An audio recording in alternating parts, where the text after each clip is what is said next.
She is taking on the VA, fighting for a husband who can no longer battle. Though she's locked in this struggle alone, this Bay Area woman is among many thousands waging their own individual campaigns with the VA over benefits denied. And she is fighting an uphill battle. But senior investigative reporter Steve Andrews tells us there are questions about the VA's facts and the VA's reasoning. This lady's husband was a Marine, okay? And when the VA puts in its report he retired from the Army, you know it doesn't have its facts straight. But right or wrong, it's the veterans and families that live with the consequences.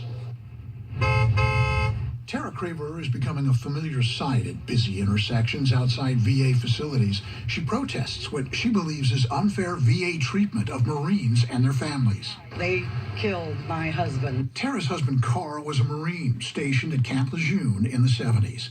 He is one of the many faces of Camp Lejeune, the site of one of the largest mass contaminations in American history.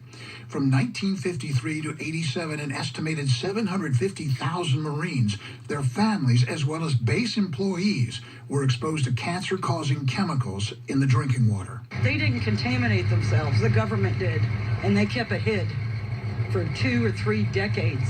They kept it hid. Doctors diagnosed Carl with esophageal cancer in early 2014. He died 10 weeks later. Carl passed well before Tara received word the VA rejected his claim that the cancer was connected to Camp Lejeune. Destroyed me. Destroyed me. A VA doctor wrote there was a less than 50-50 probability contaminated water caused Carl's cancer. Carl's oncologist wrote there was at least a 50-50 chance, or better, it did. I've lost my husband. I've lost my home. I will not lose my dignity.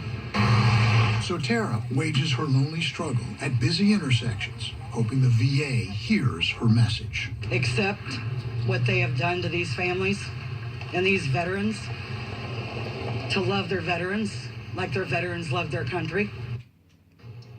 Wow. Its website states the VA provides cost-free health care for certain conditions, including esophageal cancer, to veterans who served at least 30 days of active duty at Camp Lejeune. But that's as much responsibility as it is willing to shoulder in this case, and that's just asinine. Yeah.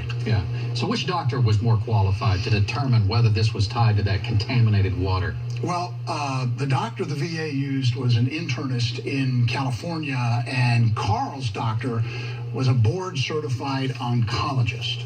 So I don't know where an internist overrules an oncologist about cancer and what causes it and whatnot. But what she said was just so powerful. Asinine, as you say. Love your veterans like they love their country. I don't think we'd have these problems. Thank you, Steve. Sure.